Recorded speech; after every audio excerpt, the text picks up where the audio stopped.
오늘 시간에는 인간의 권세는 결국 꺾이리라 하는 제목으로 하나님 말씀 증거하도록 하겠습니다. 오늘 성경 말씀 다니엘서 11장에는 정말 특별하고 놀랍고 신기한 내용의 말씀이 나옵니다. 다니엘서 11장이 45절까지 있습니다.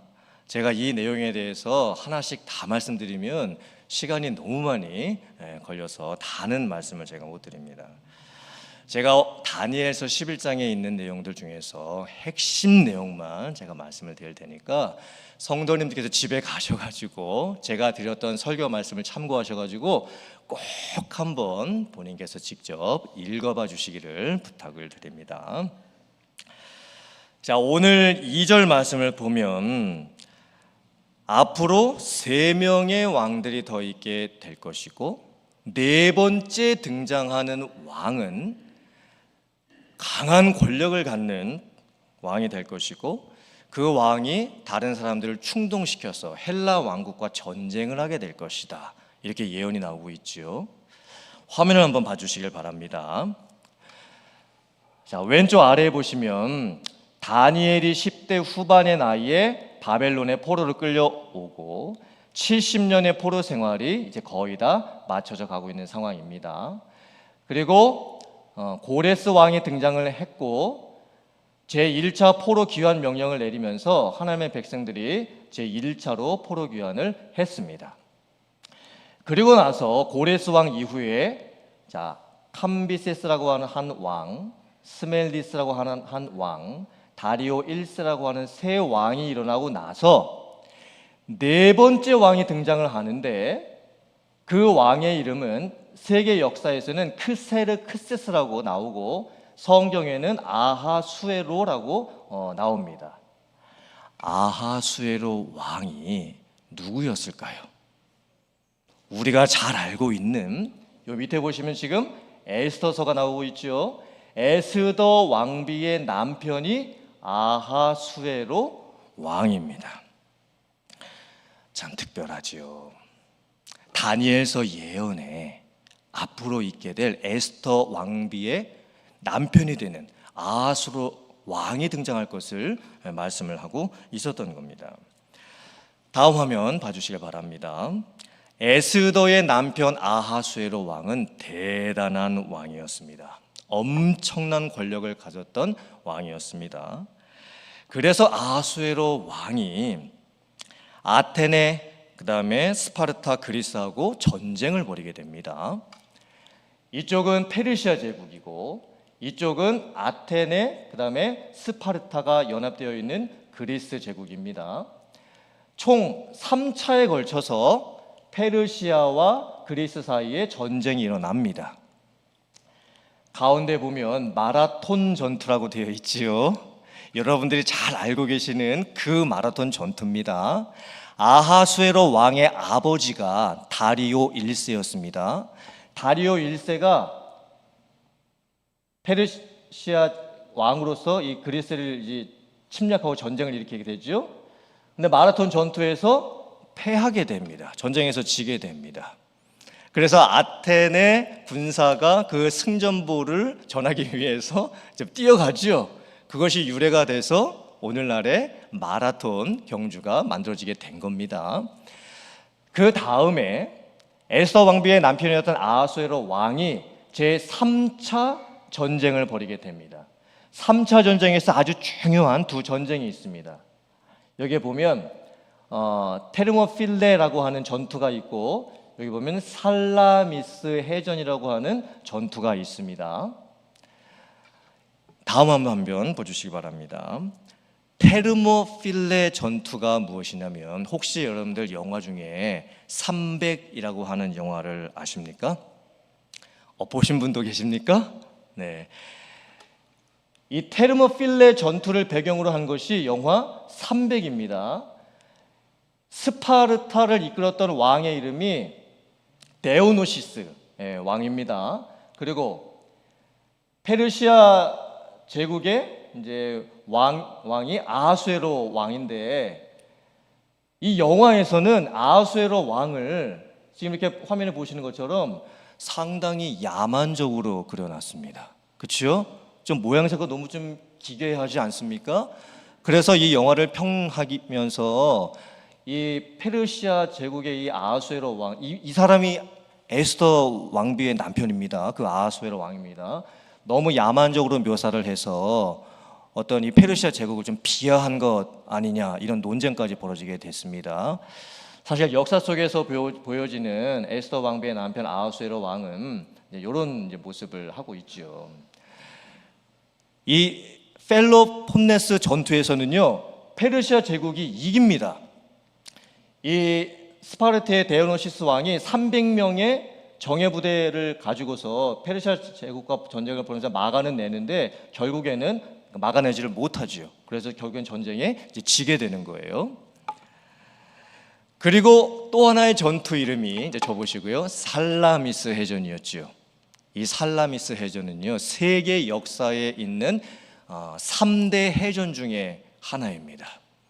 이순신 장군의 명량대첩, 한산도 대첩은 비할 게 아닙니다. 이 살라미스 해전이 세계 역사 속에서 엄청나게 중요한 해전입니다. 살라미스 해전에서 에스더 왕비의 남편이었던 아하수에로 왕이 대패를 하게 됩니다. 그리고 결국에는 페르시아가 그리스를 침략하는 전쟁을 실패로 이제 다 끝이 나게 되는 것이죠. 그리고 나서 이제 아하수에로 왕의 권력이 급속히 약화가 되고 페르시아 제국이 이제 망해가는 그런 길로 접어들게 되는 겁니다. 오늘 또 성경 말씀 3절 말씀을 보면 장차 큰 능력 있는 왕이 등장을 하고 큰 권세로 세상을 다스리고 자기 마음대로 행한다고 예언을 하고 있죠. 이 왕이 누구냐면 그리스 제국을 통일시켰던, 헬라 제국을 일으켰던 알렉산더 대왕입니다. 알렉산더 대왕이 BC 336년에 왕이 되고 5년 만에 BC 331년에 페르시아 제국을 정복을 합니다. 세계 전쟁 역사에서 유례가 없는 전쟁이었죠. 그리고 알렉산더 대왕이 31살의 나이에 갑자기 죽어버리게 됩니다. 그리고 오늘 성경 말씀을 보면 4절에 보면 그가 강성할 때에 그의 나라가 나뉘어지게 될 것이다, 이렇게까지 또 말씀을 하고 있죠. 화면 한번 봐주시기 바랍니다. 알렉산더 대왕이 죽고 나서 이 그리스 제국이 크게 4개로 분열이 됩니다. 지금의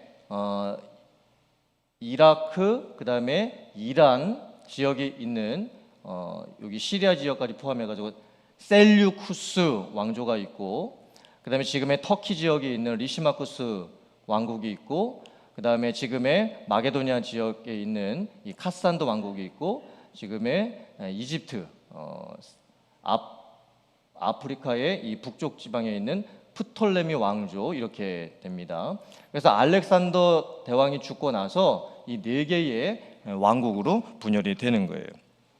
그리고 오늘 성경 말씀 다니엘서 11장 뒷부분에는요, 이 북쪽 왕국이었던 셀류쿠스 왕족하고 남쪽 왕국이었던 프톨레미 왕조 사이에 계속되는 전쟁 이야기가 성경에 기록이 되어서 나오게 됩니다. 심지어 이제 어떤 내용까지 등장을 하냐면 화면 보시고 다니엘서 11장 17절 말씀 같이 한번 봉독해 보겠습니다. 시작. 그가 결심하고 전국의 힘을 다하여 이르렀다가 그와 화친할 것이요 또 여자의 딸을 그에게 주어 그의 나라를 망하게 하려 할 것이나 이루지 못하리니 그에게 무익하리라. 이 말씀에 나오고 있는 여자의 딸이 누구일까요? 세계 역사 속에서 가장 아름다운 공주이자 여왕으로 알려진 그 여자분이 누구시죠? 클레오파트라입니다. 오늘 다니엘서 11장 17절에 나오는 여자의 딸이 바로 클레오파트라입니다. 놀랍지 않습니까? 성경에 세계 역사에 등장하게 될 클레오파트라에 대한 예언이 나오고 있는 거예요. 다니엘서 11장 17절 이 말씀이 어떻게 성취가 되냐면, 원래 클레오파트라는 북쪽 왕국이었던 셀류쿠스 왕족 안티오코스 3세의 딸이었습니다. 그런데 남쪽 왕국과 계속 전쟁을 벌이면서 북쪽 왕국이 이기지 못하자 안티오코스 3세가 어떻게 결정을 하냐면, 자기의 딸 클레오파트라를 남쪽 왕국에 시집을 보내서 정략 결혼을 맺게 하고 이 남쪽 왕국을 차지하려고 계획을 세우게 됩니다. 그런데 클레오파트라가 이제 북쪽의 공주였었는데 남쪽에 있었던 애굽에 시집을 오게 되는 것이죠. 그런데 나중에 어떤 일이 벌어지게 되냐면, 클레오파트라가 남편이었던 프톨레미 그 왕국의 그 왕을 배신을 합니다. 그리고 아버지도 배신을 합니다. 클레오파트라가 결국에는 로마의 장군과 이제 사랑에 빠지고 이제 로마와 손을 잡게 되지요. 이 스토리가 세계 역사 속에 알려져 있는, 우리가 알고 있는 클레오파트라 여왕에 대한 이야기입니다. 자, 다음 화면 보시고 다니엘서 11장 31절 말씀 같이 봉독해 보겠습니다. 시작. 군대는 그의 편에 서서 성소 곧 견고한 곳을 더럽히며 매일 드리는 제사를 폐하며 멸망하게 하는 가증한 것을 세울 것이며. 이 말씀은 세계 역사 속에 등장하는 북쪽 왕국 셀류쿠스 왕국의 제8대 왕이었던 안티오쿠스 4세 에피파네스 왕에 대한 예언의 말씀입니다. 에피파네스 왕은 아주 교만한 왕이었습니다. 아주 악한 왕이었습니다. 그리고 주변 국가들과 전쟁도 엄청나게 많이 했고, 에피파네스 왕 때에 정치적으로 군사적으로 너무나 혼란한 상황들이 많이 벌어지게 됩니다. 특별히 에피파네스 왕이 이스라엘 백성들에게 엄청난 악행을 저지릅니다. 에피파네스 왕이 이스라엘을 침략합니다. 그리고 예루살렘 성전을 다 무너뜨립니다. 하나님께 드렸던 제사를 다 폐합니다.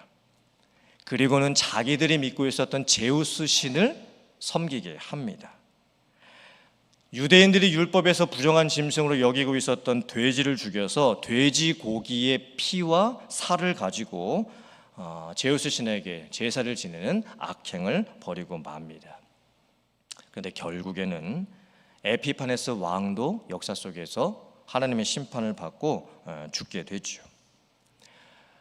제가 다니엘서 11장의 말씀을 핵심적인 내용만 제가 짧게 말씀을 드렸는데, 다니엘서 11장에는 정말 놀랍고 특별한 예언의 말씀이 나옵니다.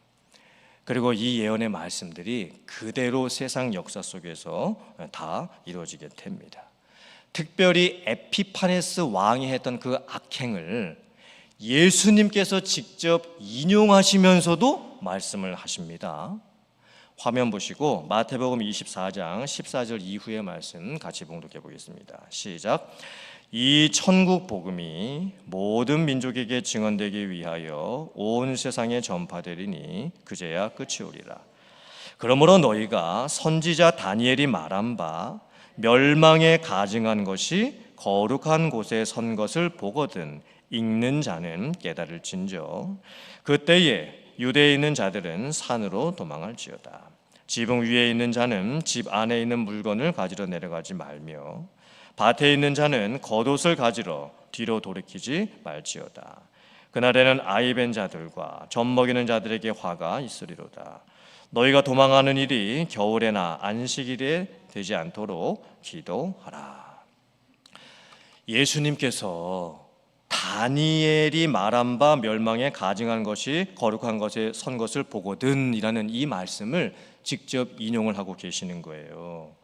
즉 에피파네스 왕이 예루살렘 성전을 다 무너뜨리고 제우스 신에게 제사를 드리고 돼지 피와 고기를 가지고 제사를 지내면서 하나님을 모독했던 그 사건을 예수님께서 직접 인용을 하고 계시는 거예요.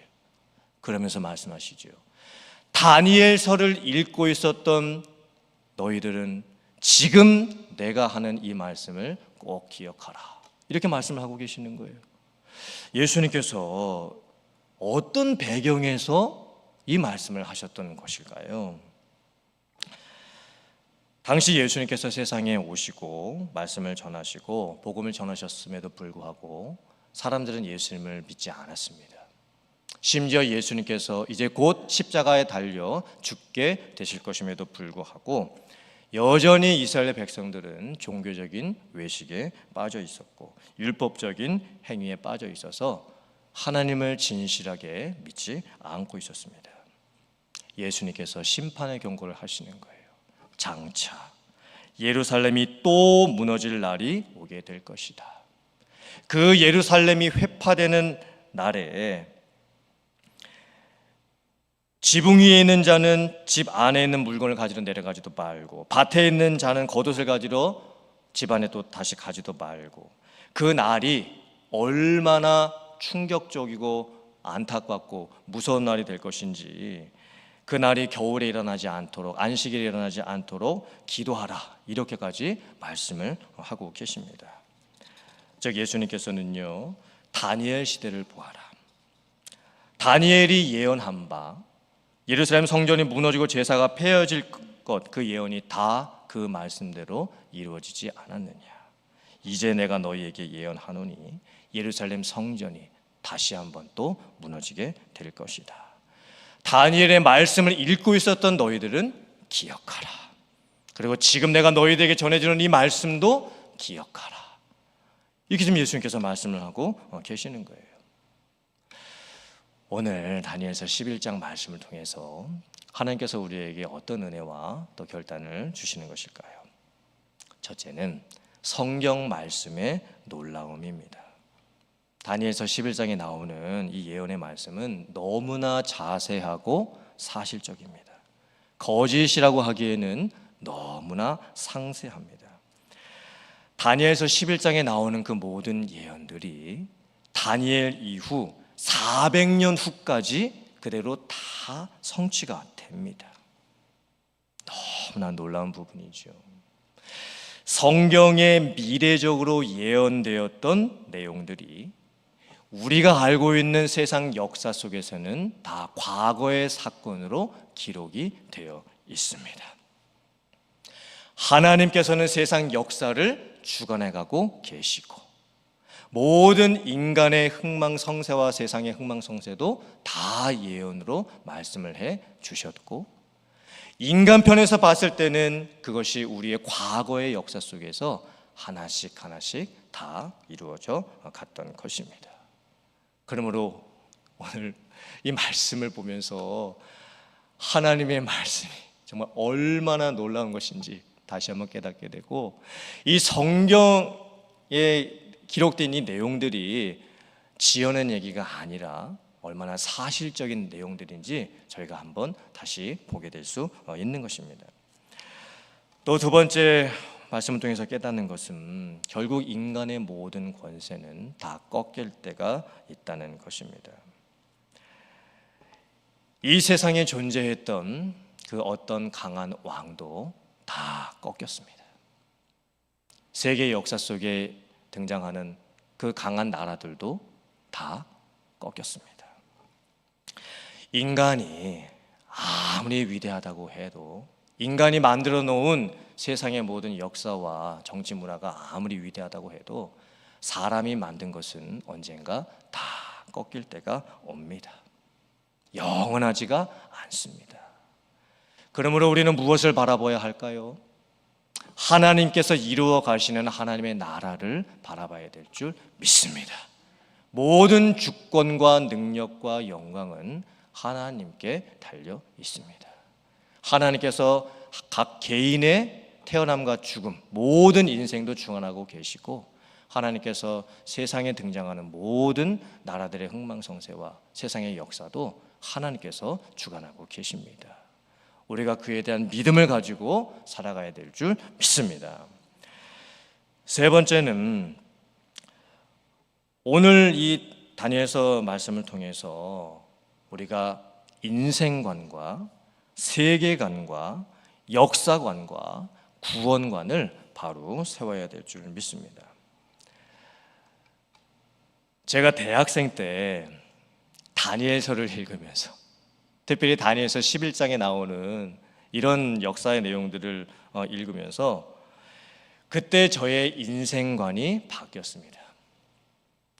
그때는 제가 좋은 대학교 들어가고 졸업해서 좋은 직장에 들어가고 또 이제 결혼하고 자녀를 낳고 이 세상에서 잘 먹고 그냥 편하게 사는 것, 그게 제 인생관이었죠.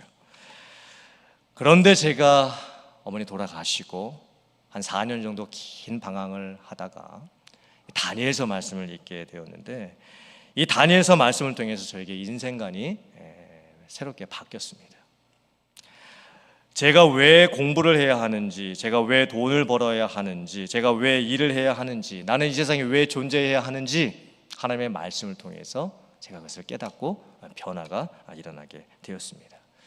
그래서 세계관이 생겼지요. 세상을 볼 수 있는 눈이 생겼습니다. 역사관이 생겼고, 하나님이 이 세상 역사를 다 주관해 가시고 계신다는 것을 제가 깨닫게 되었습니다.